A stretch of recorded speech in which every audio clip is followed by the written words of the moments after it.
Part 19, Chapter 10.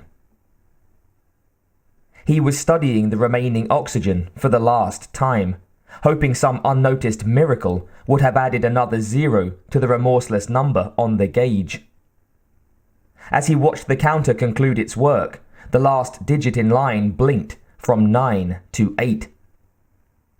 There was a thumping sound from the entryway, and he spun, relaxed when he saw it was Parker and Brett.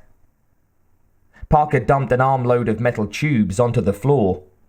Each was about twice the diameter of a man's thumb. They clattered hollowly, sounding and looking very little like weapons. Brett untangled himself from several meters of netting, looked pleased with himself. "Here's the stuff, all tested and ready to go."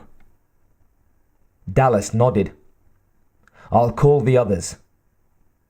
He sounded general call to Bridge, passed the time waiting for the rest of the crew to arrive in inspecting the collection of tubes doubtfully. Ash was the last to arrive, having the farthest to come. "We're going to try to coerce that thing with those." Lambert was pointing at the tubes, her tone leaving little doubt as to her opinion of their effectiveness. "Give them a chance," Dallas said. "Everybody take one." They lined up, and Brett passed out the units. Each was about 1.5 meters long. One end bulged with compact instrumentation and formed a crude handhold. Dallas swung the tube around like a saber, getting the feel of it. It wasn't heavy, which made him feel better about it. He wanted something he could get between himself and the alien in a hurry, acidic expirations or other unimaginable forms of defense notwithstanding. There is something illogical and primitive, but very comforting, about the feel of a club. "I put 033 portable chargers in each of these," Brett said. "The batteries will deliver a pretty substantial jolt. They won't require recharging unless you hold the discharge button down for a long time, and I mean a long time." He indicated the handle of his own tube. "So don't be afraid to use them. They're fully insulated up here at the grip and partway down the tube. Touching the tube will make you drop it quick if you've got it switched on, but there's another tube inside that's super cool conductive. That's where most of the charge will be carried. It'll deliver almost 100% of the discharged power to the far tip, so be goddamn careful not to get your hand on the end." "How about a demonstration?" asked Ripley. "Yeah, sure." The engineering tech touched the end of his tube to a conduit running across the nearest wall. A blue spark leaped from tube to duct. There was a satisfying loud crack and a faint smell of ozone. Brett smiled. "Yours have all been tested. They all work. You've got plenty of juice in those tubes." "Any way to modulate the voltage?" Dallas wondered. Parker shook his head. "We tried to approximate something punishing, but not lethal. We don't know anything about this variety of the creature, and we didn't have time for installing niceties like current regulators anyway. Each tube generates a single, unvariable charge. We're not miracle workers, you know." "First time I ever heard you admit it," said Ripley. Parker threw her a sour look. "It won't damage the little bastard unless its nervous system is a lot more sensitive than ours," Brett told them. "We're as sure of that as can be. Its parent was smaller and plenty tough." He hefted the tube, looking like an ancient gladiator about to enter the arena. "This'll just give it a little incentive. Of course, it won't break my heart if we succeed in electrocuting the little darling." "Maybe it will work," Lambert conceded. "So that's our possible solution to problem 1. What about problem number 2? Finding it. I've taken care of that. Everyone turned in surprise to see Ash holding a small communicator-sized device.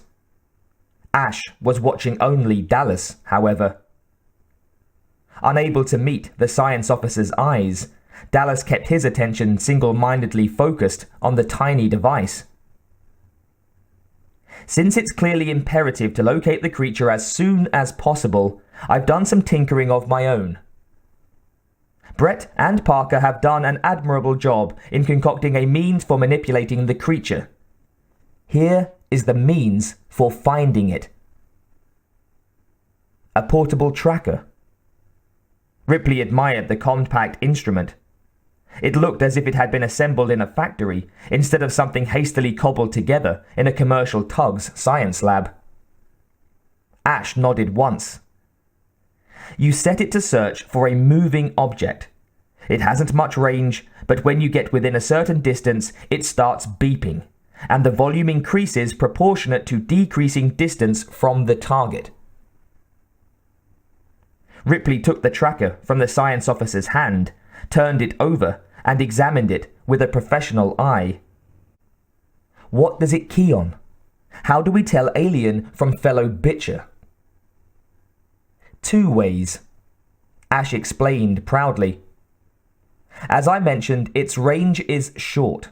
That could be considered a shortcoming, but in this instance, it works to our advantage, since it permits 2 parties to search close by one another without the tracker picking up the other group. More importantly, it incorporates a sensitive air density monitor. Any moving object will affect that. You can tell from the reading which direction the object is moving. Just keep it pointed ahead of you. It's not nearly as sophisticated an instrument as I wished to have, but it's the best I could come up with in the limited time available. You did great, Ash. Dallas had to admit. He took the proffered tracker from Ripley. This should be more than sufficient. How many did you make? By way of reply, Ash produced 1 duplicate of the device in the captain's palm. That means we can work 2 teams. Good. I don't have anything fancy to offer as far as instructions. You all know what to do as well as I. Whoever finds it first, nets it, somehow gets it into the lock, and blows it towards Rigel as fast as the hatches will function. I don't care if you feel like using the explosive bolts on the outer door. We'll walk out in our suits if we have to. He started for the corridor, paused to look around the cramped, instrument-packed room. It seemed impossible that anything could have slipped in there without being noticed. But if they were going to make a thorough search, they'd do well not to make exceptions. For starters, let's make sure the bridge is clean. Parker held one of the trackers. He turned it on, swept it around the bridge, keeping his attention on the crudely marked gauge set into the unit's face. 6 displacements, he announced when their sweep had been completed. All positioned approximately where each of us is standing. We seem to be clean in here, if this damn thing works. Ash spoke without taking offense. It works, as you've just demonstrated. Additional equipment was passed around. Dallas surveyed the waiting men and women. Everybody ready? There were a couple of whispered, sullen no's, and everyone smiled. Kane's grisly passing had already faded somewhat from their memories. This time they were prepared for the alien, and, hopefully, armed with the right tools for the task. Channels are open on all decks. Dallas started purposefully for the corridor. We'll keep in constant touch. Ash and I will go with Lambert and 1 tracker. Brett and Parker will make up the second team. Ripley, you take charge of the other tracker. At the first sign of the creature, your priority is to capture it and get it to the lock. Notifying the other team is a secondary consideration. Let's do it. They filed out of the bridge.